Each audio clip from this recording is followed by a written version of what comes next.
Good morning, everyone. Thank you for joining us for today's webinar, Challenging Islamophobia in the Ontario Youth Sector.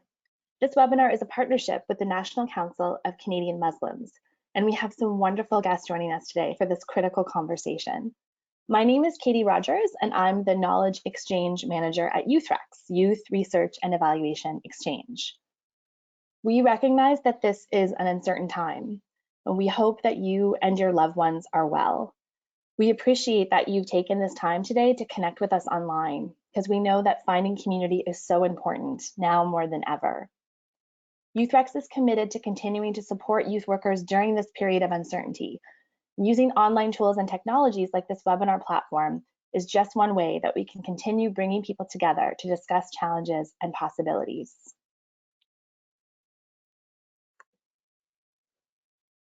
We want to start with a land acknowledgement. YouthRex's provincial office is located at York University. Both YouthRex and York University acknowledge their presence on the traditional territory of many Indigenous nations. The area known as Tekaronto has been caretaken by the Anishinaabe Nation, the Haudenosaunee Confederacy, the Wendat, and the Métis. It is now home to many Indigenous peoples. We acknowledge the current treaty holders and the Mississaugas of the Credit First Nation. This territory is subject of the Dish with One Spoon Wampum Belt Covenant, an agreement to peaceably share and care for the Great Lakes region. A few things to keep in mind for today's webinar. We are recording, and the webinar will be uploaded to our online Knowledge Hub with any related resources.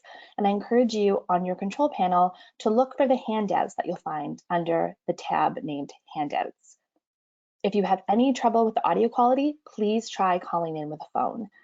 And we encourage you, of course, to ask questions of our guests throughout the conversation, and you'll be able to do that through the tab called Questions. We want to tell you a little bit about YouthRex for those of you, who are joining us for the first time. Our vision is an Ontario where shared knowledge is transformed into positive impact for all youth. And our mission is to make research evidence and evaluation accessible and relevant to Ontario's youth sector through knowledge exchange, capacity building, and evaluation leadership. YouthRex provides support to the youth sector through knowledge exchange work, which includes resources, evidence, and online tools and technologies that support community building and public education, including this webinar. Our YouthRex Ed programming features professional development and capacity building opportunities, many of which take place online. And we urge you to check out our newest online certificate, Cannabis and Youth, which provides youth workers with the knowledge and tools they need to support informed decision-making and to educate and increase awareness among young people.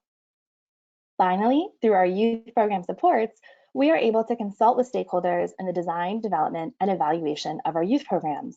And just a reminder that all of our services and programs are completely free. All of the resources that we curate and create are available on our online Knowledge Hub. And we recognize that right now, the nature of your work, it may be changing, and your needs may be changing as a result. So we encourage you to connect with us to find out how we might work together during this challenging time. We have some really wonderful guests joining us for today's conversation.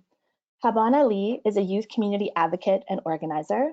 Ayesha Syed is a teacher in the Greater Toronto Area, an equity and inclusive education facilitator, and a community organizer, working with both the Alliance of Educators for Muslim Students and Women Offering Wisdom. Gilary Massa is a human rights outreach and engagement officer with the Toronto District School Board. And Aasiyah is the education and outreach coordinator with our partner, the National Council of Canadian Muslims, and she will be facilitating today's conversation. So I'm going to turn it over to her and our guests to take over. Thank you again for joining us.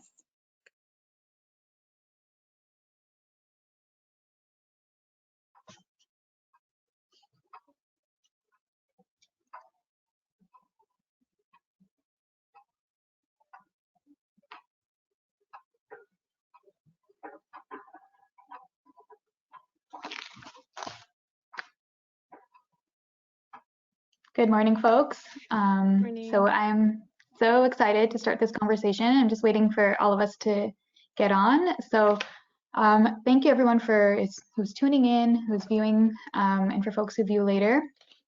We actually have come together from a number of different fields to kind of chat a little bit about Islamophobia within the youth sector. We're hoping this is like an engaging conversation, an honest conversation, and kind of as was noted earlier by Kat, these are really uncertain times, right? And so with kind of, a lot of folks are dealing with different things and going through kind of a pandemic like we are right now, it really reminds us of the importance of community. It reminds us of, allyship, community building. And so having a webinar at this time on issues facing Muslim youth is really, really heartening, and it's really, really important. So I'm going to kind of get right into it. We have a series of questions, and we hopefully are going to be answering a lot of your questions towards the end. So feel free to kind of post your questions. We will be leaving time at the end to answer them. I do have a list of questions from folks who have already kind of sent in their questions as they registered. So I'm going to try to kind of weave those questions into the conversation. And if for whatever reason we don't get to them, hopefully we do at the end. So I'm just going to get right into it. And so when we're thinking about Islamophobia, I want us to really kind of think about, the day-to-day impact of Islamophobia. And so I was curious to hear from folks how Islamophobia is playing out in their professional or personal lives. I mean, I think that often when we get asked this question, people want that like big moment, that big thing that has happened. I went to work and somebody tried to take off my hijab and it was so dramatic, and, but that's not really how it plays out. It plays out in kind of the little ways, the assumptions that people have about you, the way that you have to continuously assert yourself in your faith or deal with people's misconceptions about your faith, the ways that you get excluded from office politics or excluded from being able to move up in a particular way. So I think it happens in really these small instances. And for me, at least, it's never been this kind of big moment of hate. I've had very few interactions, thank goodness, that look like that, which I think sometimes is challenging for people to actually believe that it is difficult to be particularly a Muslim woman in a professional space. Absolutely, I agree with you 100%. And the big moment that people look for is definitely not our entire lives. And like as a student, I'm at the University of Toronto, and my experience is sometimes, whether it be with the professor and an assumption they have about me or my family, whether we're doing research or going on a trip or things of that nature, that's what really gets to me. Or I remember I was in a research lab last year, and one of my friends had decided to take off her hijab, and as she has every right to do, and it's her choice. And I remember some of the comments that my research supervisor was making at the time, like this tiny microaggressions, like she chose to be free, and like look at her now, and she is like this woman. And just the way that the research supervisor was speaking about her was like a microaggression, or how some of my coworkers view me in the space, or how some of my professors grade my work, or see me as face value versus how that progresses over the school year, things like that. But I also, when I was reading this question, I really thought about my experiences in retail. And throughout high school and university, I worked in retail for a really long time, and microaggressions are really blatant there. And those big moments that are not obviously our whole experience, I've definitely experienced a lot of those moments in retail, and the way people think that they can address Muslim women, especially when we're visibly Muslim. Agreed. My experiences are slightly different because I think when I enter a space, there is not often an awareness that I am, for example, Muslim. And so often I think I'm privy to people's maybe deep-founded feelings about Muslims, often in spaces. And so sometimes I will hear the very severe Islamophobic comments. Because when I enter a space, people aren't even aware often that I am Muslim. And so people feel a sense of ability to be honest. And sometimes even from my name, there might be a belief that, okay, she has a Muslim name or she has an Arabic name. But the reality is that often there is not often this like understanding that I am a devout, faith practicing person. And so my experiences tend to be slightly different.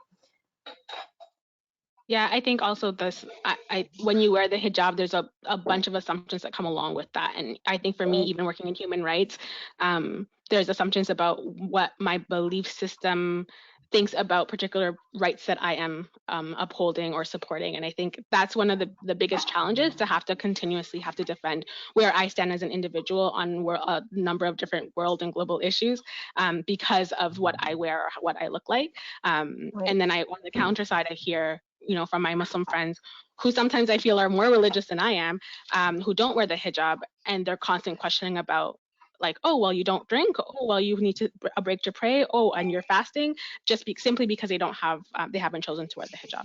So I really think it's a double-edged sword. Like, as particularly as a Muslim woman, you're damned if you do, damned if you don't, almost, because there's all of these assumptions that are made about what we should be doing or who we should be as Muslim women.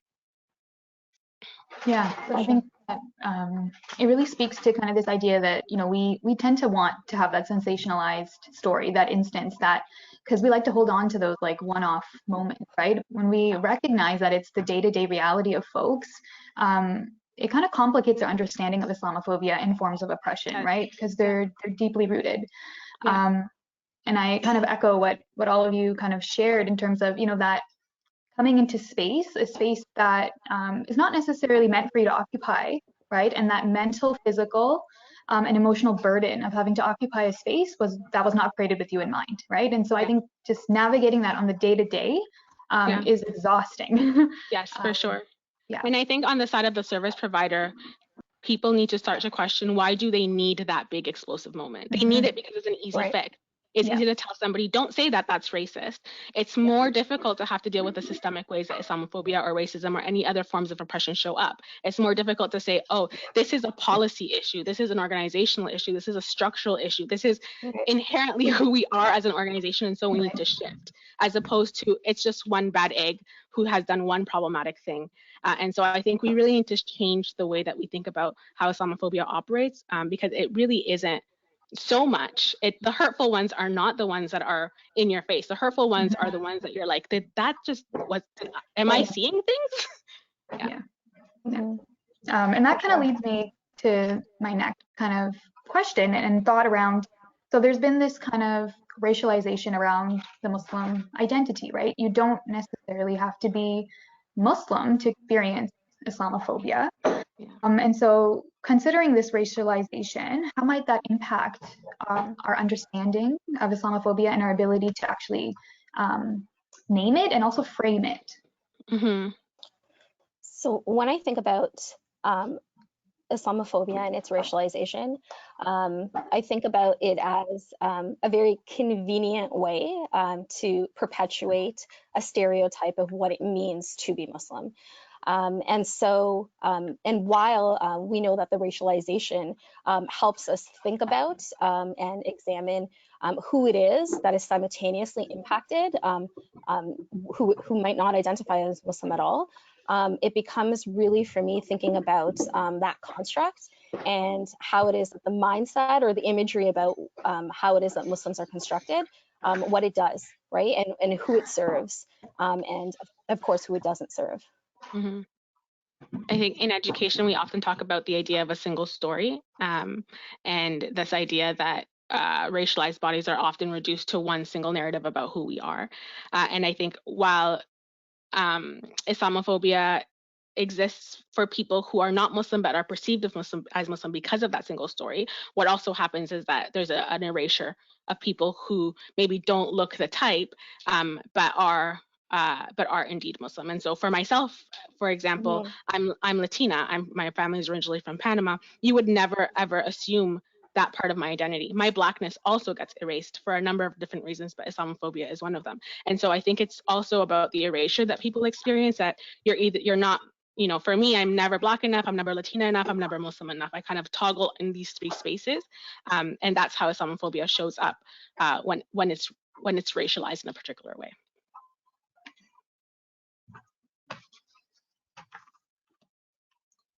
And so when we're actually thinking about, Islamophobia, the racialization of Islamophobia, we can recognize, obviously, there's a lot of other isms that intersect with Islamophobia.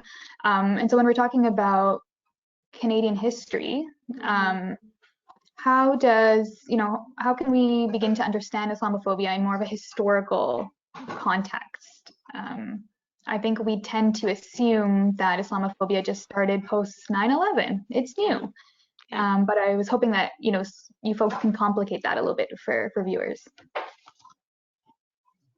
I mean, it's a long history lesson, I think, but I do think that my experience at least, has been that in a lot of people's psyche, Islamophobia only began post 9/11, and really that's maybe when we just got the word for it.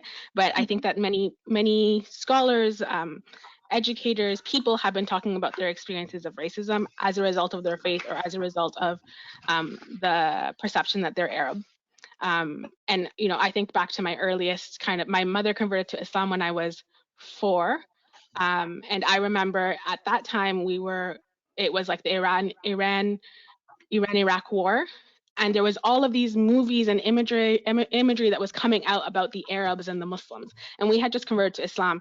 And I think, as an adult, I now think, these wars that were happening around the world, that were really impacting the lives of Muslims and Arabs in the Middle East, there was a narrative that was attached to that here. And that narrative was about the backward, savage, terrorist Muslim that has leaked into, or has become more prominent or heightened, or we're seeing it more now that we have language for it in 2020. But I think back, my favorite movie in 2nd grade was Aladdin, and what was happening in 1992.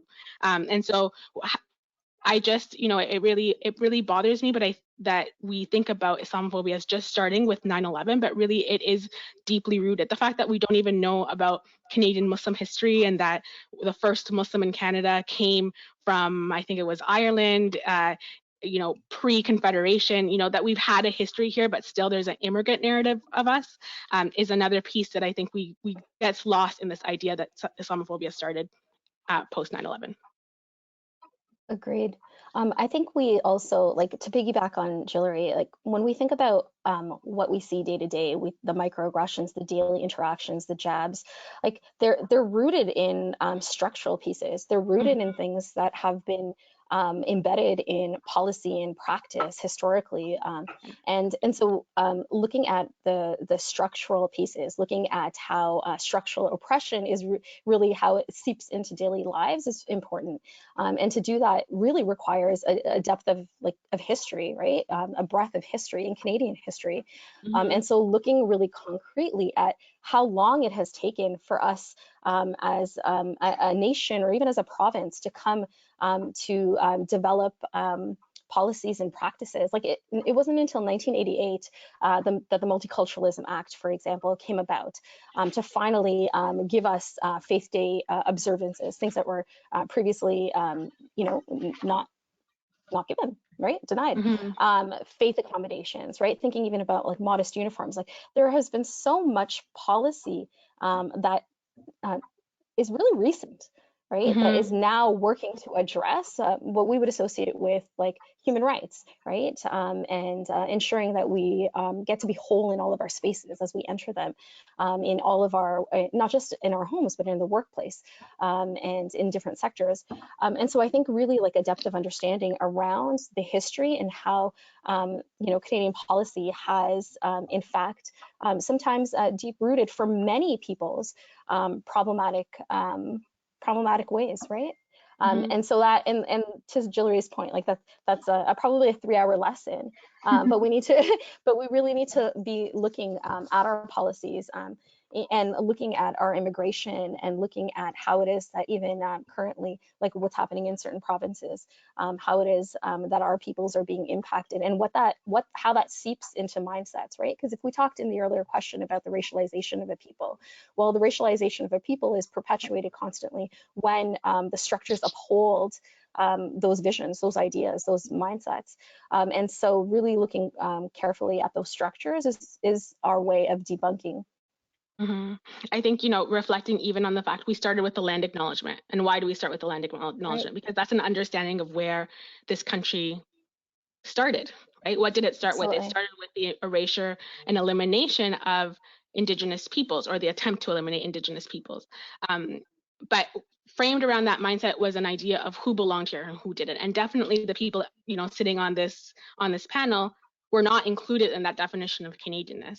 And so that was from how we started, how Canada was born as a country, as a nation, with the erasure of Indigenous people, and along with that came the erasure of other bodies, or bringing people who looked like us for indentured laborers, or in other ways excluding them from being able to have rights. And we know the history of Black people in Canada, who many of them were freed slaves, and there's lots of documentation that says that those who came as slaves on the transatlantic slave trade were in fact Muslim, and had to hide their religious identity. And so thinking about all of those kind of nuances, it's important for us to not think about, rewrite history essentially, more so because it's not documented in a particular way, and that is also another piece of history that I think is important to think about, but that it didn't start 9/11.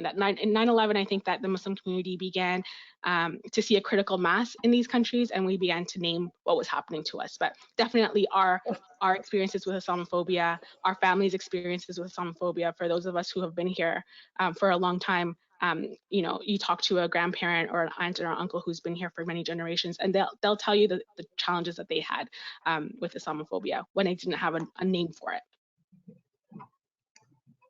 Yeah, I think one thing that almost that really sticks with me is I was in a Dollarama a few years ago, and I was in a lineup. I remember kind of bypassing, two women, got into the line. And as I was waiting in line, I noticed like their whisperings got louder. So the two ladies kind of ended up behind me in line. And as I was waiting there, I started hearing them speak about, Muslim women, the whole litany of, bigoted remarks that you can think of. Things about, hijab, things about immigrants, things about, who does she think she is? And me, like, kind of almost being taken aback, but also having the knowledge. So, I recognize that, yes, I did have the privilege of having like an understanding of, where this is coming from.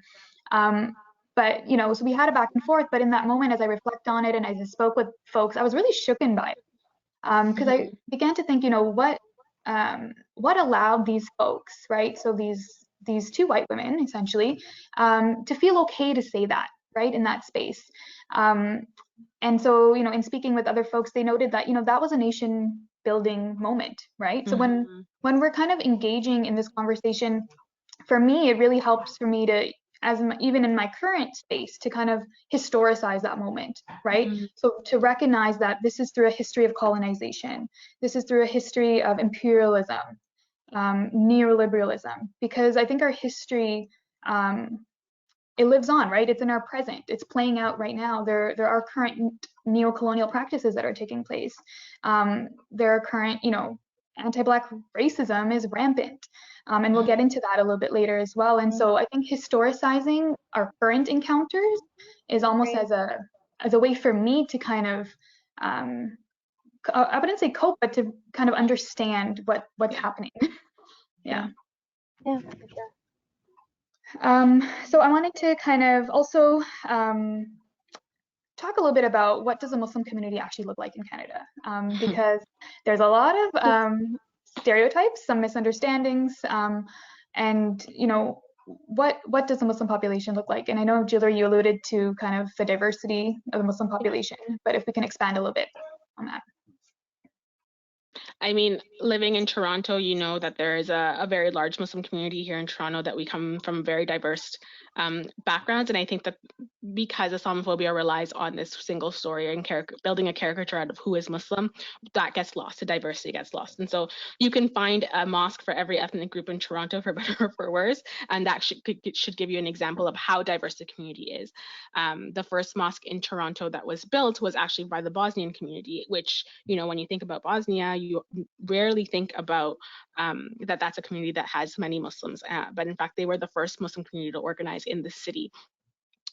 So we're diverse. We're diverse around racial lines. We're diverse around ethnic lines, class backgrounds, political backgrounds, gender identity, sexuality, ability, all of those things. All of the diversity that exists in your community exists in our community as well. And so I think it becomes challenging when we're talking about how do service providers support the needs of Muslims, because it really does require you to get to know the Muslim that you're supporting, because not one of us is the same. We have different experiences and we have different needs. And I think that's the one thing that, if you drive anything home, is that we are a diverse community. And so you need to talk to us and get to know us and not be afraid to ask those uncomfortable questions, to ensure that you really know what the community needs are for the specific Muslims that you're supporting. Yeah, and I think that that kind of touches into our next section around kind of what are the experiences of Muslim youth in Canada, and the importance of adopting kind of that intersectional lens that you kind of already alluded to. But if folks can kind of share, from their work, from their own experience, I know Habon, I'm sure you have, but what is it like being a young Muslim in our world right now? And how could we better understand or complicate these understanding through an intersectional lens?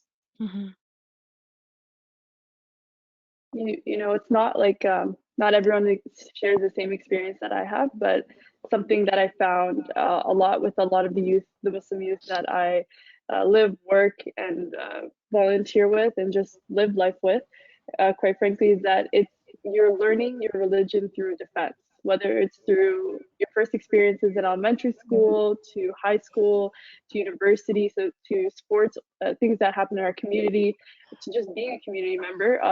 We're challenged, and a lot of the things that are happening in the world, whether it's the stances that our politicians take, or it's the way the teachers teach certain topics that are happening in class, or the experiences that we have, we don't, like, our lives are not in social vacuums, and everything that's happening in the day-to-day impacts us. So a really unfortunate shared experience of growing up Muslim is learning your religion through defense, and that's something that I've been trying to unlearn as I'm older now, and to really appreciate my religion and how it's grounded me in acts of service, and it's made me the person who I am today. So that's one experience that comes to mind.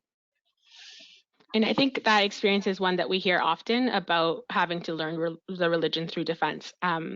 It's something, when I was working with NCCM, we heard from a lot of young people who said exactly the same thing, that they were trying to navigate who they were as a Muslim, how did it fit into their lives, how they could live in these worlds that felt so different at the same time, these two worlds that felt important and different at the same time. And definitely that's been my experience. I'm not that young, but I was in high school, I don't know, 15 years ago.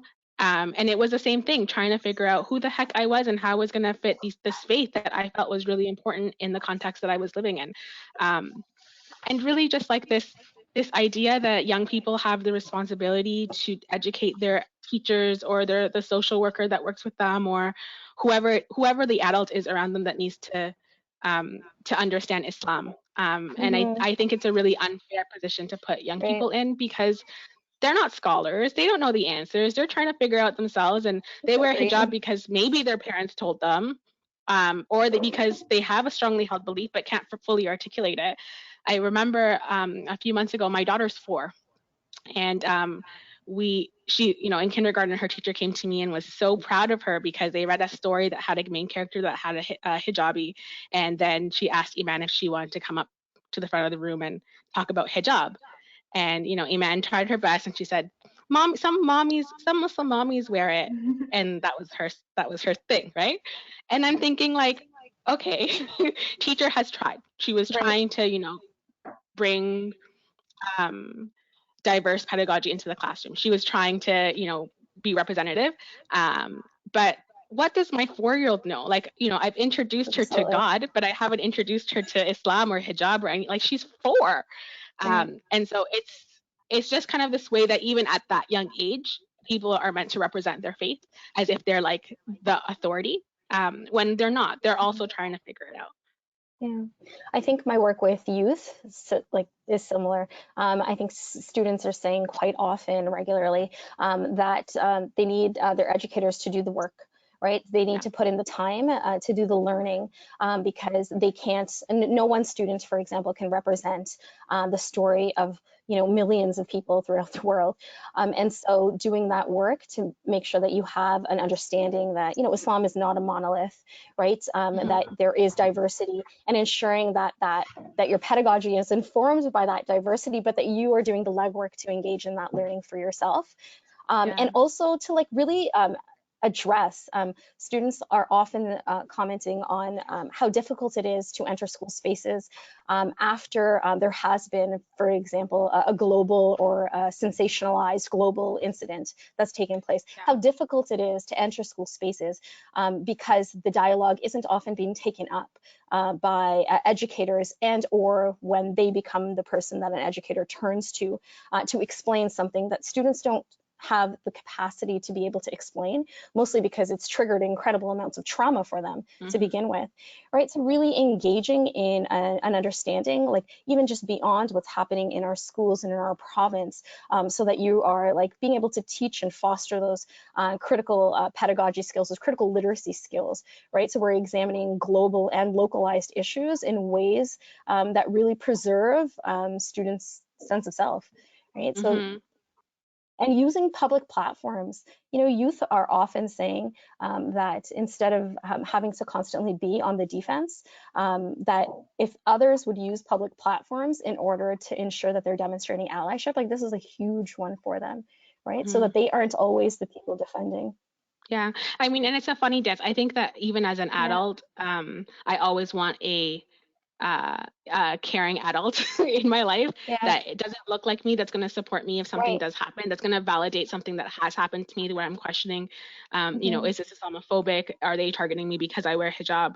And so I think all of us need that person. And if you, from the audience, if you're part of a marginalized group yourself, I think that you can understand that feeling of, being in a space and experiencing sexism or racism or homophobia, and wishing that you weren't the one that had to defend yourself, that wishing that you could live in the kind of feeling of grief that this has taken place and somebody else will stand up for you. But at the same time, I know that it is a funny dance that you have to play, because sometimes the young person is the only Muslim that you have access to. And sometimes I think that a lot of it is about relationship building. Have you built a relationship with that young person to be able to have a conversation? And the conversation needs to go like this: why is this important to you? Not why this is important for the billions of Muslims that live across the world, right? But how is this impacting you? Why is it important to you? Why, I think that that changes the relationship and changes the conversation when you're able to approach it in that way. Yeah, I think relationships are huge because NCCM does a number of trainings for educators around, how to deal with Islamophobia in the classroom or education system, how to deal with discrimination. In the last few years, we've trained over 4,000 educators. We've found time and time again that, there is an awareness. So we did an evaluation of our trainings, and they noted 2/3 of educators recognize that yes, Islamophobia is an issue, but only 14% of them actually know what to do about it. And so I think, yes, the relationship piece is huge, and also kind of, holding yourself accountable, right? Recognizing that there is some learning that I have to do, perhaps some unlearning that I have to do, and do it, right? There's a ton of resources out there. We've attached the NCCM student town hall. So when Gilary was at NCCM, she produced a wonderful report, and that's included as a resource for you folks. So I encourage folks to have a look at that. It really centers the voices of our Muslim high school students, and it kind of, shares with folks what they want, what they need, what's working and what isn't. And so I think that is huge when it comes to support. Going back to intersectionality, how does intersectionality complicate our understanding of the Muslim identity when we're looking at support, when we're looking at those experiences that we've been talking about? Well, I think when you're seen as a monolith, then that intersectionality gets erased, right? And so you're not understanding that a queer Muslim young person is not asking you to erase their Muslimness. It's not asking you to bash their religion. They're asking you to support them and hold them as they work through what it means to be both Muslim and queer. Or, you know, when somebody is Black and Muslim, particularly Black male and Muslim, the way that they experience anti-Black racism compounded with this idea that they must, you know, have some terrorist tendencies because they're Muslim as well, or a question, even if they are Muslim at all, because of their Blackness, comes into play, right? How does an experience of being a refugee or an immigrant or coming from a lower class background impact how somebody experiences Islamophobia, right? Can they access the things that somebody like me would be able to access if my rights are violated? Probably not. And so I think that there's all of these different layers that need to be thought about as we approach Islamophobia. It's not just, like I said, you have to get to know the people that you're providing services for. You have to understand the nuances of their life, because it's complicated, their experiences of Islamophobia, when they're also dealing with anti-immigrant sentiments, when they're also dealing with anti-Black racism, when they're also dealing with homophobia, when they're also dealing with classes, all of these things, with poverty. I think we need to look at all of us as intersectional beings, and not just as kind of this one idea of who Muslims are. Yeah, and I think when we do recognize that kind of that diversity within the Muslim community, we recognize that support looks different as well. Yeah. So I've had folks share with me, like, hey, you know, I have a prayer room set up at work, or I have a prayer room set up in the school, but I'm noticing, you know, students are praying at different times. You know, and so, you know, you might be trying to engage in inclusive practices, but it's important for us to recognize that there's diversity within the practice. There's diversity within, you know, the Muslim community, and so we all might not practice the same. We all might not look the same. We don't look the same. We all speak different languages, and so that also implies that support would look different as well.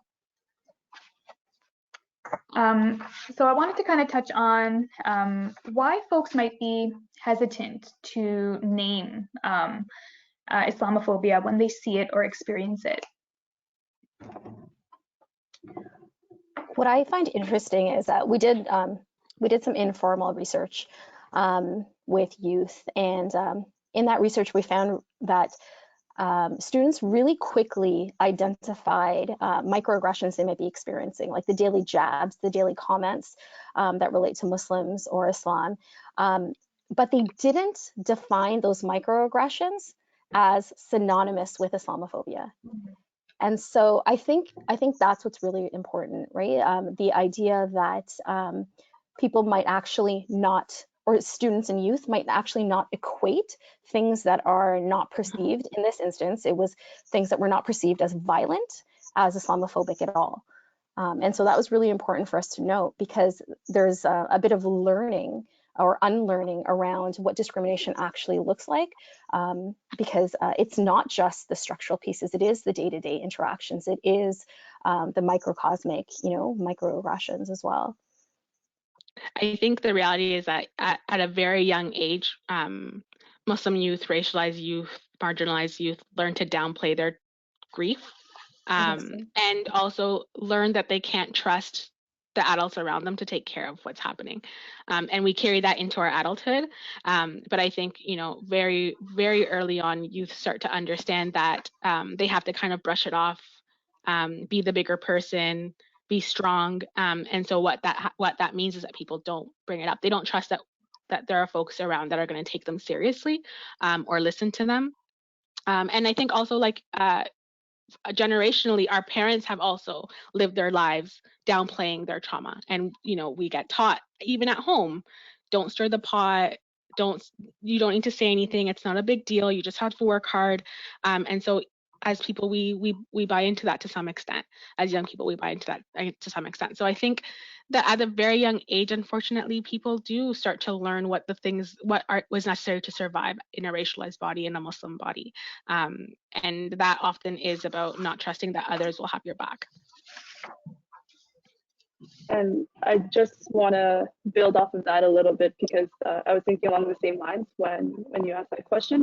But essentially, what I'm seeing in a lot of spaces and with a lot of youth, And in my personal experience, we don't name it, but we understand what it is. And we know like when we're experiencing it, but we don't name it because a lot of the space is created for youth, or the spaces that we're in for work or school. They claim to be equitable, to be inclusive, but when claims are brought up, it actually causes a lot more problems, not only like for ourselves and being in that space. So in order to avoid all of the conflict and the lack of action that comes with sometimes naming Islamophobia, a lot of us tend to just it's unfortunately it's a part of the job or the experience or what we're going through. And as a young person, like, what are you doing in high school? You're trying to fit in. Right. So like, you're not going to be that person really, especially if it's like, it's coming from your peers, it's coming from your friends. And so that's the unfortunate reality that people don't report, because they also they're trying to survive and trying to maintain their friendships and relationships. But it's interesting because if we start to think about like classroom spaces, learning spaces, youth spaces as places where the leaders in those areas like start to create environments where we normalize the calling in. So not even a calling out, but the calling in of okay, so I heard you say that, and I'm hearing this. Did you think about this? If we start to normalize a conversation around fill in the blank with the ism, Islamophobia, anti-Black racism, anti-Indigenous, fill in the blank. If we start to normalize that dialogue, we then become really great instruments in changing what the dialogue and the conversation looks like, and allowing people the permission to say, hey, did you know that? You know, it didn't feel good when you said that. This is an example of, right? So if we normalize the naming and the conditions, so I really think that it's like, how is it that we're creating culturally responsive spaces? How is it that we're creating anti-oppressive spaces? And I think that's the work of the leaders in those spaces to start taking charge of. And some people are doing phenomenal jobs, right? I see classroom spaces where kids are calling each other in ways that are meaningful so that they are supporting each other's growth. And it's incredibly possible. Yeah, I think it has to do with the kind of the landscape that our youth are navigating right now. Like 42% of Canadians think discrimination against Muslims is mainly their fault, right? So this idea of saying, hey, I'm feeling this, or I'm feeling this type of discrimination, this comment was made to me. It's usually downplayed, or like Habon noted, it's a part of the kind of the reality, right? So and I think Ayesha, you noting kind of the calling in, right, and recognizing that we have to disrupt kind of these attitudes to really kind of see systemic change. So I wanted to kind of shift gears a little bit and talk a little bit about how privilege plays itself out within the Muslim community. Well, in serious ways, as in every community, I think it's about continuing to engage in learning, right? Continuing to engage in an understanding that we all hold privilege, and that we need to recognize what that privilege is, right? So I think about myself like as a cis, hetero, able-bodied Muslim. So like it's incredibly key for me to constantly be allying, to constantly be sharing, creating space, standing alongside sort of my non-binary, trans, non-able-bodied Muslim community members. That's incredibly key. And for me, allyship is about action. So really like demonstrating that I am ensuring that people who might be missing at a table are present at a table.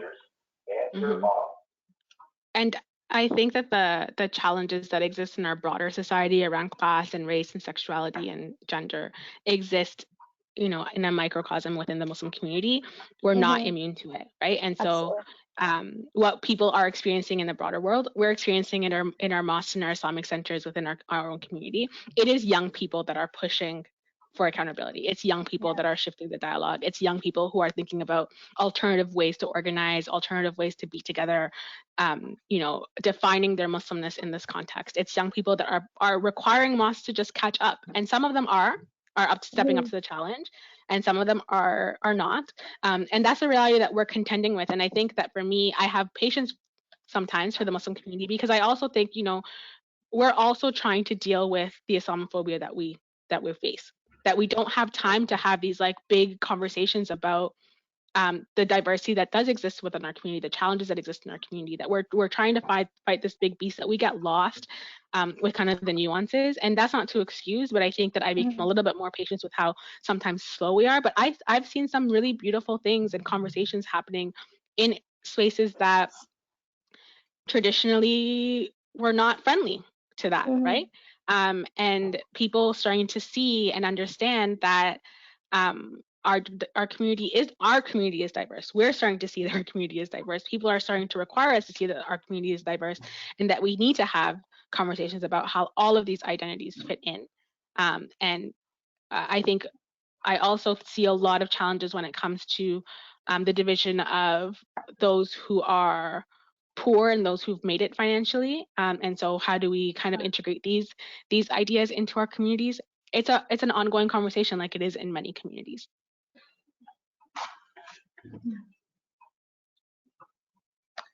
So we're going to talk a little bit about policies and practices as well. And for folks with questions, we will be kind of leaving time at the end, just a reminder. So what policies or practices should folks consider when engaging in youth program planning or implementation? I mean, I think that there's some very, I don't know if anybody else wants to chime in. Oh, go ahead. Okay, I think that there's some very basic, you know, I think always a checklist is important when you're thinking about program or policy development in terms of kind of your equity understandings or equity considerations. All of us have spots that we're not thinking about because of our own social location. But, you know, I think on an organizational level, thinking about space and timing, you know, we have special times during the year, Ramadan that's coming up, where some of your young folks will be fasting. What considerations are you making? In that case, are you accommodating their fast? Are you providing meals at the, you know, at the start of a program so people can break their fast? Do you have prayer space? Do you have accommodations for those who wear the hijab? Do you have a policy around who is leading? Who are your leaders? Do they look like the community that you're serving, or do they look like they're from the outside of that community? And does that have an impact on how programs are received? So I think, you know, asking those type of questions around, you know, why are we? What is our goal here? Why are we doing this? And how do we best include individuals is a really good place to start. Thank you. And one thing I think about a lot is it's really sketchy when there's like youth serving or youth facing organizations, but they don't include youth in their structure. So like they don't hire youth are not planning their programming. I really get weirded out by organizations like that. So I think it's really important if you are a youth serving organization to ask yourself, are you meaningfully including youth in like the planning, the design, the implementation, the evaluation, and like the whole circle? Or are you just saying, we like, here's a check mark, we discussed this with youth, it's going to impact you as well? Because what I find is that when it's not directed by the community that you're trying to target, these solutions are essentially ineffective. So, you know, COVID-19 is happening right now. A lot of youth, unfortunately, their summer internships are gone. I know that there's a lot of youth serving organizations probably on this webinar right now. If you're not including youth meaningfully, now would be a really interesting time to do so, and hire youth, pay them for their work. And some organizations that are doing this really well that I can think of right now is Students Commission of Canada, Apathy is Boring, and they have resources on their websites and how to engage youth meaningfully. And as a result, anytime I've interacted with these organizations, they've thought of it all, because it wasn't a back thought or something that they went back to later. It was from the beginning something that they were thinking about the whole time. Yeah, I think, you know, in our discussion earlier, we talked about the prevalence of Islamophobia, how it's embedded within kind of the current landscape. So when we're thinking about kind of policies and practices, we're finding that folks have to be very intentional about, you know, how is it that I'm going to undo some of, you know, this kind of hegemonic kind of this normative discourse around Islamophobia, these practices that make Islamophobia okay. So it does take a lot of commitment, right? You have to commit to kind of intentionally saying, I'm going to make sure that youth are at the forefront. I'm going to make sure that they're centered in the conversation, and I'm going to make sure that, you know, what they're saying actually matters, right? It's not just a checkbox. It's not just, you know, they're here and that kind of does my quota and I'm done, but really kind of ensuring that it's intentional, it's meaningful, and it comes down to relationships again. So what would you say in terms of provincial policies? We can even go federal, but you know, what are some of those provincial federal policies that are shaping the experiences of Muslim youth? Or the lack thereof? I mean, I don't think that there are very many provincial policies targeting Muslim youth in particular, which is a main challenge. But I also think that there exists, I mean, that provides space for erasure. I don't know that that young people necessarily have much faith in government to take care of them, and I think that we're seeing things happening in our neighboring Quebec that really kind of exemplifies how government can take policy to completely exclude and discriminate against a population. And I'm talking about the ban of religious symbols of anybody working within the public sector, and we know a lot of our young people are trying to become teachers, trying to become lawyers, trying to become police officers, and they're completely excluded in that province because they choose to practice their faith in an outward way. But I think also, like, for young people, for a very kind of basic example is the ability to go to university or college and need financial assistance, right? And for some young Muslims and their families, they don't take interest as part of their religious practice.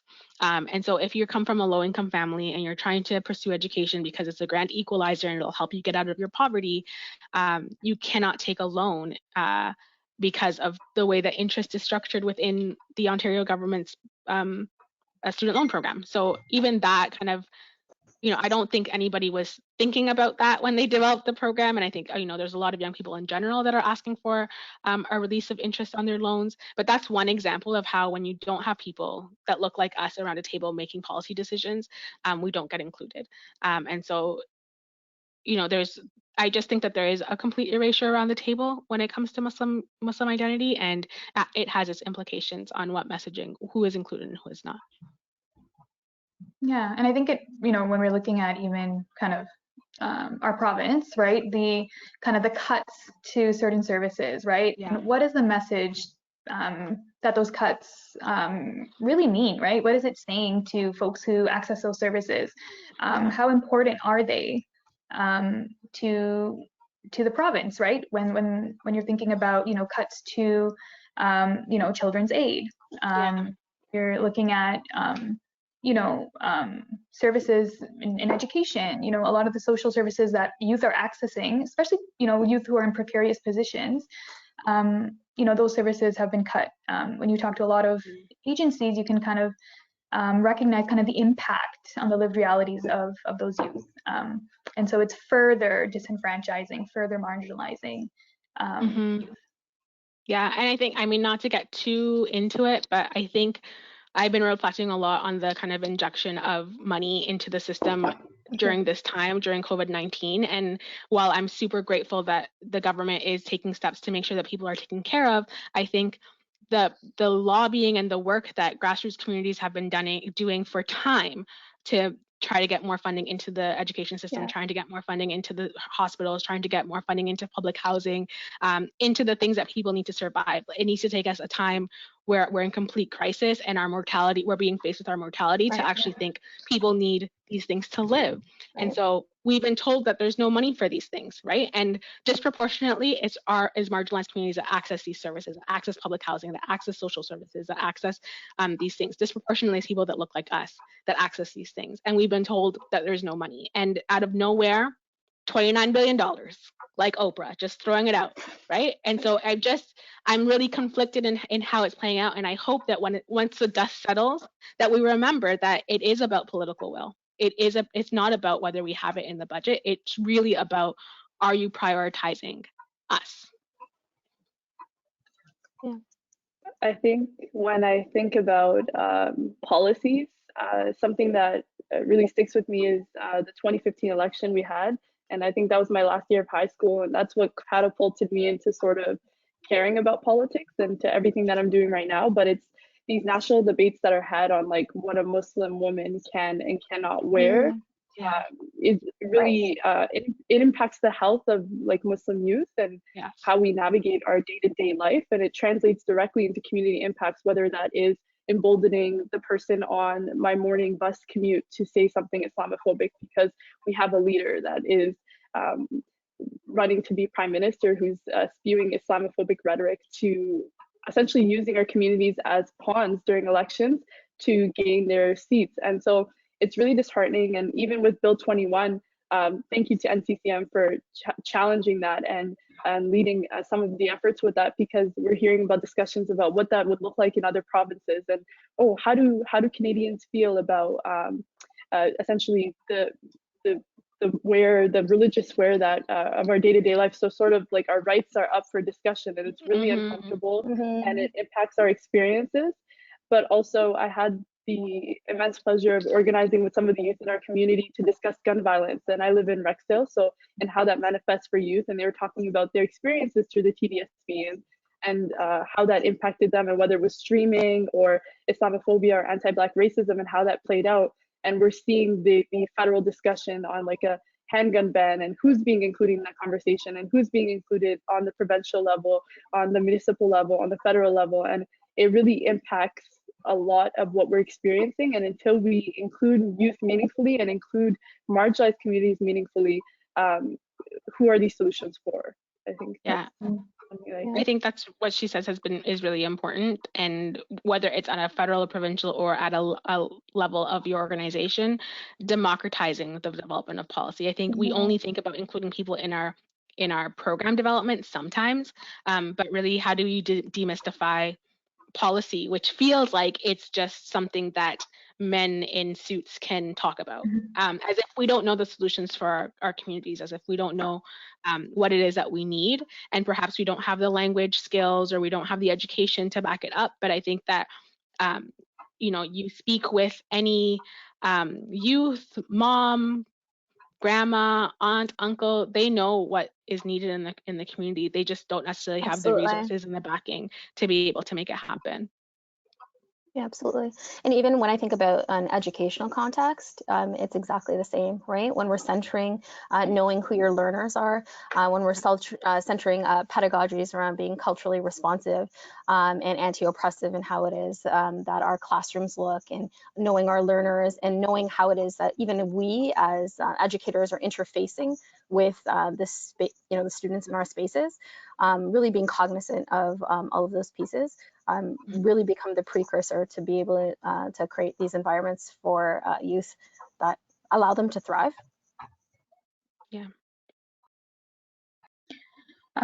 So I'm going to kind of shift gears into more talking a little bit more about community building, allyship, as well as kind of like strategies and tips for folks who are currently listening or tuning in. So we hear a ton of conversations that center resiliency as a byproduct of Islamophobia, right? So, youth are experiencing this, they're so resilient, right? But how might this impact our understanding of the experiences of Muslim youth and the discourse on Islamophobia? So for me, the conversation around resiliency, really like, every conversation around resiliency is when my ears really open, because for me, conversations around, especially in education and we're talking about youth care around resiliency, really, really like put the onus back on the student, on the youth, on the learner, to be the contributing variable to their success. And for me, like that's the root cause. It's only and when we decenter resiliency as being wholesomely, leading the charge in whether or not students are going to thrive in spaces, or youth are going to thrive in their spaces, like until that's decentered and we recenter our conversation around what are the barriers that youth are having in the spaces that they're occupying, like that needs to be, for me, the center of the conversation. What are the barriers they are experiencing? How is Islamophobia playing out in those spaces? And what are we doing to listen and to work with in order to address what those barriers are? For me, that's where the conversation really has to be. I think that once people start to understand that it's exhausting to have to constantly be resilient and constantly have to walk an uphill battle, then we'll make some progress. If you're saying that your youth are resilient, it's a problem. And what are you doing to help them through that?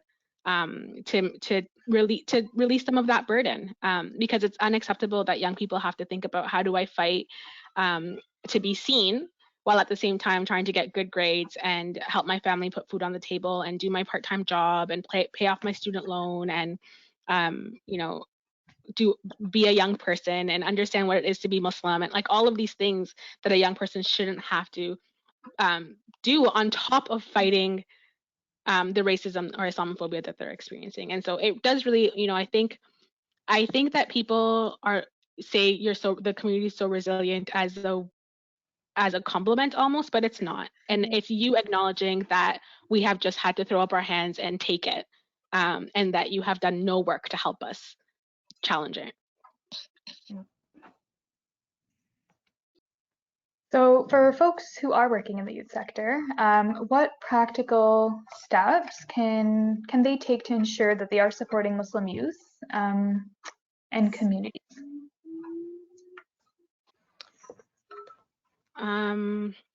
Talk to them. Yeah. I mean, it sounds simple, and I'm not trying to be facetious. I'm just, I think that often we're scared to ask the questions. We're scared to get it wrong. And I think that understanding that you will get it wrong, but you've built relationships that allow for you to, for people to let you make mistakes is really important. I think that you have to get to know the community that you're serving, create allies with other members of community. Like, who is your local mosque? Is that where your young people are going? Maybe they're actually not going there. Maybe they don't trust the leadership there. Maybe they're going to a community center, or they're congregating in other places. Who's the leadership there? Who do they already trust? I think building those relationships is super important. I think, doing your own research about what Muslims need is important. Reaching out to NCCM, who has said we will educate you, is a great way to start, so that when you come with your questions, we know that you've already done some work, right? I've heard this. Is this accurate? Is this what you need? You know how far it goes to have an event on an evening of Ramadan and offer people food to break fast. Like, that's a really simple place to start, and have people know and understand that you've thought about them, and that the food is halal, and that you have a space for prayer, and that these things are they're just given and not things that people have to ask for or fight for. Yeah, and Ramadan really is coming point. up. Yeah. And another thing that's important is really meeting youth where they're at. And I think a lot of the youth programs that exist right now are geared towards high functioning youth. And yeah, there's privilege in that. There's a huge amount of privilege, but what barriers are there to accessing your programs? Who are your programs directed towards? Are you really reaching everyone, or are you catering to a select few, students or young people who have the same resumes, who have done the same programs, who are from the same school? Or are you really doing the work to reduce the barriers, whether it be financial, whether it be accessibility, whether it be how you view applicants, and what your idea of that perfect person is to go through your program? So I think it's important to look at that, include youth in the process. I know Apathy's Boring recently released Together We Rise. It's a report, and it includes a lot of really good recommendations. So that's an important place to start too, I think, if folks are looking for resources. The youth that I work with also speak a lot about the desire, the craving, the want of representation, of seeing themselves across sectors where adults are engaging with youth, right? Where they actually see themselves in the people that are supporting them. That's a really important one as well, because it really increases their scope of what is possible for them as well. And so that's a really huge one. In educational spaces, youth are really specific about the things that they need. And so I'm going to go through a few things that our research has shown. So it's really, everyone's mentioned them, but it's very specific about like, self-education and understanding that diversity that we've been talking about all day, and understanding what that intradiversity means for them as we are layering the multiple oppressions that they might be experiencing every single day through microaggressions and through even like structural pieces, and providing culturally responsive supports. So engaging in supports where allies and perhaps Muslim, for example, social workers and other well-being staff actually can have a depth of understanding about Islam and all of its intradiversities, even across sects. And deeply understanding faith accommodations, like we've talked about Ramadan, but even the day-to-day, like youth come into our spaces with their own toolkit of well-being, right? Like some of it is very faith-based, and so really being able to understand what those conditions and needs are, so that students can be well in all of the spaces, or youth can be well in all of the spaces that they are engaging with you in. And combating that critical media literacy, that critical literacy, and leveraging really your power and positionality at the tables, right, to make space for youth at those tables as well, whether it's on a public platform or whether it is at a boardroom table, and so really making those priorities in how it is that the work is carried out, so that you're actually actualizing really what anti-oppressive work should look like. Yeah, I know that we're talking about youth, but I also I want to emphasize that it's important that you take care of your racialized staff as well, and your Muslim staff as well. Because I think that they also often, because I worked in the social service area enough to know that often it's the dominant group that occupies most of the spaces, and that, people who look like me don't have positions of power very often, and often are relegated to be the Muslim, the Black person, on top of whatever job that they're already doing. So I think that it's important to consider what are the needs of those people as well.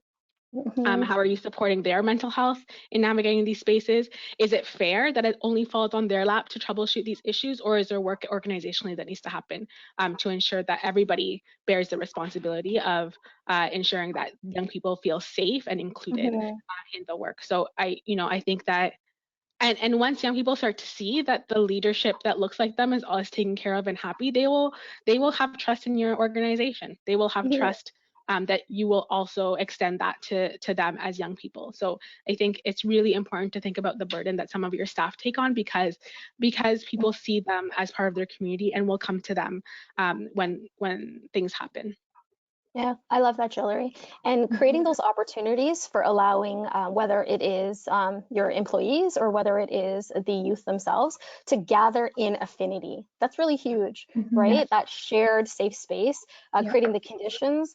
And then also, not just about creating those conditions through funding or through just creating supportive environments, but it's about then going to those tables to listen and to hear and to inform next directions, right, in your organization as well. So I think those are really key to actually showing that you are demonstrating allyship. So what is meaningful allyship? How do we define that? Sorry, Habon, go ahead. That's okay. I was talking about how listening is incredibly important, and when you include youth and they give you recommendations, or what they come up with is completely different from what you originally thought, or goes against the direction that you're going with, that you can still move with it. I think it's a lot of the times youth are included, and once we outline the red flags, or this wouldn't work for our community, some programs or some organizations still go on through with it. So really, like, not just including us to just listen and then go do the original plan, but to take in what we're saying in a meaningful way. Yeah, that's hugely important. I think for allyship, I think taking your ego out of it is important, and understanding that just because I did it right today doesn't mean I'm going to do it right tomorrow. Or just because I've been doing this for a long time, that I've been doing it right for a long time, you've likely been doing it wrong. So I think having that understanding and being able to humble yourself to, yes, I'm getting paid to be the program director or the service provider, but really I have a lot to learn from the community that I'm serving, and perhaps I just need to bring an interpreter or give them the language or do things to allow them to feel like they can contribute. But really it is about bringing down your pride and your ego, and also thinking about what resources can I give to community so they can lead themselves, right? That you're just kind of the avenue for things to happen, but you're not this, like, you haven't positioned yourself as the leader because nobody elected you to be there. It's just, you got hired, and so how can you leverage that power? Mm-hmm. Yeah, I think when it comes to meaningful allyship, like when I think of allies in my life, they've done a ton of microaggressions, right? They've made a ton of mistakes, but that doesn't mean that they can't be allies. You're not going to be perfect, right? For folks who are listening, who are like, I'm not Muslim, how do I ally with Muslim communities or Muslim folks in my, my youth group? You are going to make mistakes, right? I think Kika Ojo makes a really good point around anti-oppressive practice, right? It's a practice. You're not going to be perfect at it. You're going to make a ton of mistakes, but that doesn't mean you don't try again, right? Yeah.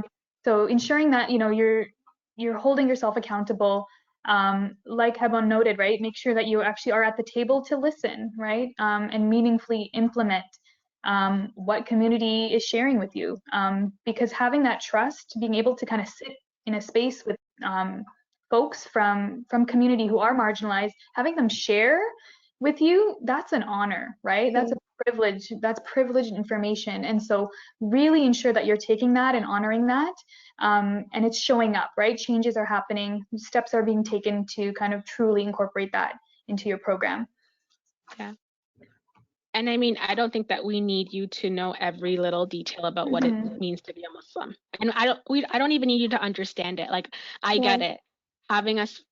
Watching us fast all day in the middle of summer with no water is weird. Like, I get it. But, and so I don't really need you to fully understand, but I do need you to respect. And I think that's what most people do require, some respect and some kindness, I think that those pieces are important. So before we kind of wrap up, I know we talked about a ton of things. I do want to leave time for questions. And I'm ending with a big one, but what are some tips to build community capacity and to coalesce alongside other communities, groups, or organizations? It's a big question. It's a big question. I think it's really intentional design, right? I think when we are creating intentional opportunities, regular opportunities to come together across communities, across sectors, all in the hope of addressing, youth needs. I think that's key. So like normalizing in our practices, those community conversations for me is really, really important. I think for me, like I said before, is kind of mapping who is in your community, who are already the community leaders that maybe you haven't engaged, who has been doing this work unpaid and overworked, that you can bring into the fold and make them a meaningful part of your organizing. I think, to some extent, do your own research is important, but also know that like Google is the cesspool for all things bad when it comes to this stuff. So I think important is building relationships with the Muslims within your spaces, and or compensating organizations to come and talk to you about this and give you their 3 hours to answer all of the questions that you have deep rooted that maybe you're embarrassed to ask out loud.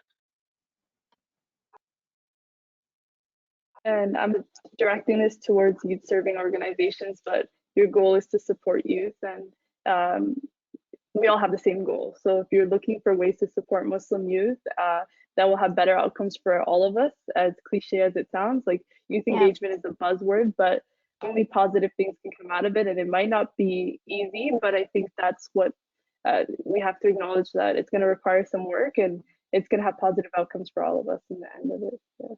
Because we're part of the community and we all have the same goals. So.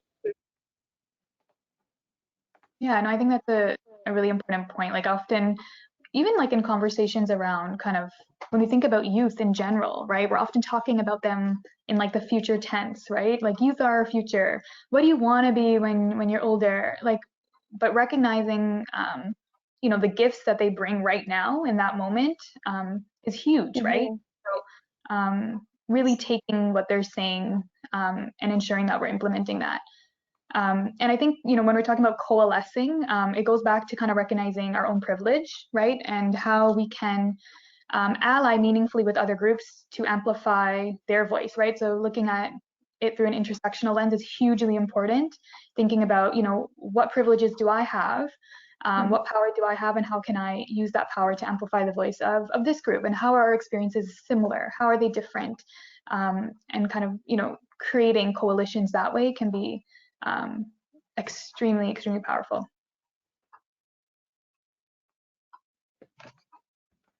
All right, so that's all the questions I had, but I'm sure folks, I'm hoping folks have questions. So I guess we're ready for the questions, if Kat wants to share them. Yeah, we've had a couple of questions, and if there are any questions that you all feel that you wanted to go back to, we definitely have a little bit of space for that now. But someone asked a question about any guidance that you may be able to provide to folks who may be working in different communities in different parts of the province. So how Islamophobia may play out differently for Muslim youth in different communities. So, you know, in urban communities versus rural communities.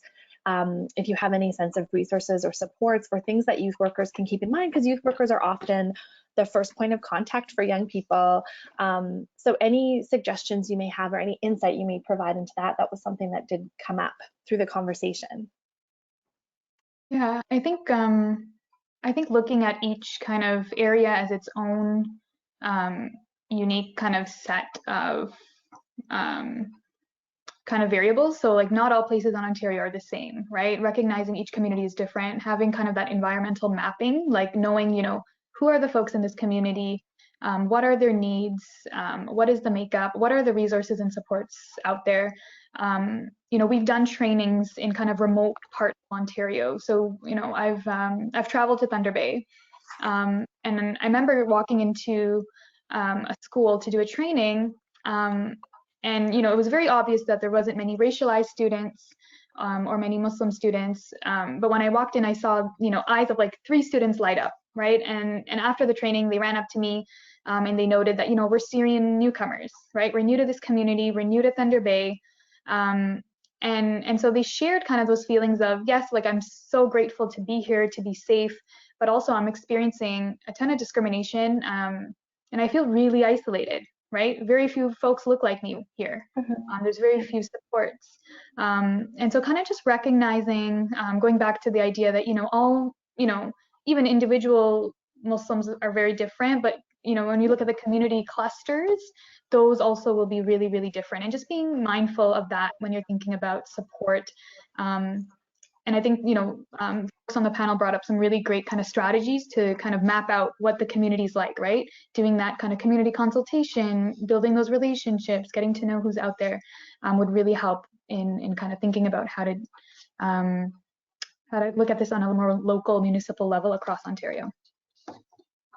I think that when you're thinking about Muslims or Muslim youth living in a rural setting versus an urban setting, in a rural setting, I imagine, I've never lived in a rural setting, but I imagine that the weight of Muslimness is really heavy on your shoulders because people don't have a reference. They have the media as a reference, and then they have you. And so there's no other kind of point. I live in Toronto. There's a diversity of Muslims here.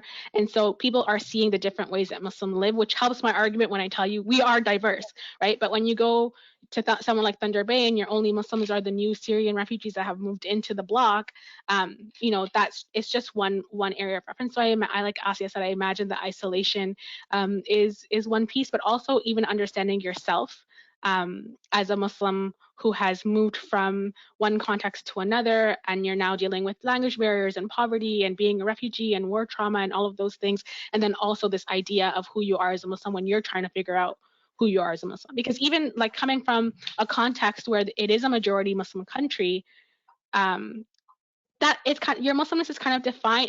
It's defined for you, and some wear hijab and some don't wear hijab, and you are Muslim, and sometimes it's just a cultural thing, and it is what it is, right? And now you're here where you're being asked to explain yourself, and you're being labeled in a particular way, but that's not how you've labeled yourself. And so I think the benefit of being a Muslim in an urban setting, almost sometimes, is that we do have the freedom to be, you know, as diverse as we want to be, because there's so many of us. There's room for that. But when you're in a rural setting, you're it. And so I imagine that burden is heavily placed. But I mean, on the flip side, I think if you're the first Muslim that somebody is interacting with, it, you know, it's that there's also that burden of being that first interaction and that first opportunity for somebody to ask a question with a real life Muslim, like we're an animal in a zoo or something. You know what I mean?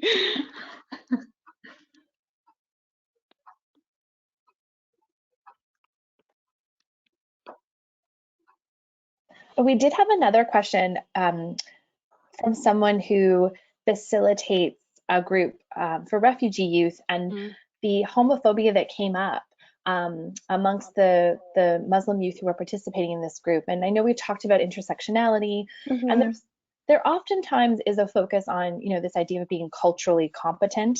But of course, you know, as much as we need to do our work and know where our gaps are and where our biases are, you know, we also have to meet each person where they're at. And you talk so much about the incredible diversity among Muslim youth. Yeah. You know, when there are differences, when issues like homophobia come up, are there insights that you can provide to youth workers for how they may mitigate that, whether they themselves are Muslim or not? For me, I think a lot about those conversations as learning opportunities. On any topic, the more knowledge we have, the more exposure we have, the more dialogue we engage in, the greater the clarity, right? The greater the opportunity to unlearn something. And so my work with 2S LGBTQ students and youth has always shown me that creating opportunities for youth to co-dialogue as well have been the most valuable learning opportunities in sort of reforming or resetting mindsets that might be, you know, that are discriminatory. And so using youth in ways that are supportive towards, you know, repairing mindsets, for me, has been really successful in school spaces. I think also there are lots of, I wouldn't say lots, but there are community organizations that are run by Muslims who are queer. That I think that if it's something that you feel is an issue within the community that you're working with, or you're trying to find support for one young person in particular, those are areas that you can, or organizations that you can lean on to find some support and to bridge the conversation. But I also think, you know, sometimes we wrap our, like, how are we going to talk with Muslim youth about homophobia? But how would you talk about homophobia with any group of youth, right? And we know that it exists amongst youth. You walk through any high school and you hear the homophobic comments that are passed amongst friends or peers. And so how do we have those conversations with youth in general about respect, about consent, about sexuality, about gender identity, about all of those things? So I think, you know, to some extent, while there are community organizations that are happy to support and come in and talk to your youth about what it is like to be queer and Muslim, also demystify what it means to talk about sexuality or these issues that seem taboo for our community, because they are taboo for communities across the spectrum, and we find ways to talk with other youth about this. And I think those strategies would succeed here as well. Yeah, I agree. It's going back to what we talked about a little bit earlier about like really normalizing dialogue, right? Checking in, understanding, like bridging gaps of knowledge. Like it's really just like engaging in conversation so that we understand where it is that this previous learning has come from, and moving people along wherever they are in their learning. Like I think that's the key when working with youth and with working with adults. Yeah, I think building strategies for, like you said, that dialogue. So as somebody who maybe has some questions about Islam and Muslims, how would you like that dialogue to go? What kind of parameters would you like to be set so that you can be honest about how you're feeling, or what questions you have? What facilitator would be useful for that kind of conversation, and apply those rules to a conversation about homophobia amongst Muslim youth. So what spaces can you create for them to have open and honest conversations about where those feelings are coming from, in a way that they can get checked, but in a way that's warm and comforting, and that they can actually unpack their understanding. And it is going to take them time to fully grasp or understand these things, and some of them might be queer themselves but can't or don't feel comfortable coming out. Lots of things might happen after creating that kind of space, but I think how do you create opportunities for dialogue that feel safe and inclusive, and that people can come even with their problematic behavior, but understand that there's rules for engagement. I'm aware of the time. I know we only have a few minutes left, and so I wonder if it's an opportunity for everyone to share a final thought or a final takeaway from today's conversation for folks who've been attending and who will be viewing this webinar later. I just want to make sure everyone has an opportunity to share one last time before we wrap up for this morning. I mean, I think I'll go back to what I was just saying, that I first and foremost, I think folks just need to see Muslim youth with their Muslimness, but also as young people trying to understand how to navigate space. And so it's going to take a level of patience and compassion and understanding and relationship building, but you can do it. You have the skills to do it, and it is really about knowing that you're going to have questions about who we are, and once you build those relationships, you'll be able to ask those questions and gain some understanding and perspective, and really thinking about how do I center the voices of these young people and give them the tools to speak for themselves, and the resources to be able to speak for themselves. Absolutely. And for me, it's about intentionally listening to understand what current barriers are for success. And then being equally responsive when you hear what those barriers are, being responsive and taking actions in whatever your sphere of influence or power is, in order to make some change that's viable.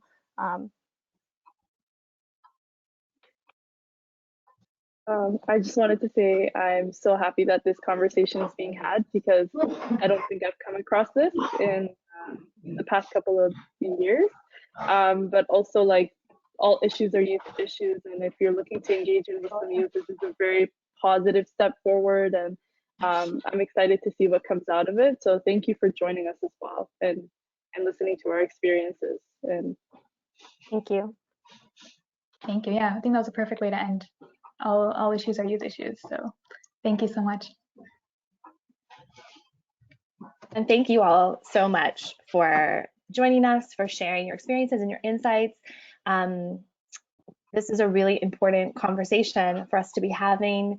And we really appreciate the time that everyone took to join us today. We look forward to any feedback that you may have about this webinar, about other webinars that you would like to see from YouthRex going forward. We encourage you all to stay connected. We want to hear about the challenges you're facing. We want to hear about your successes, especially over the coming weeks and months, because as you know, we are all in this together. So take care of yourselves and be well, and have a good Tuesday. Thank you again so much for being with us today. Bye. See you.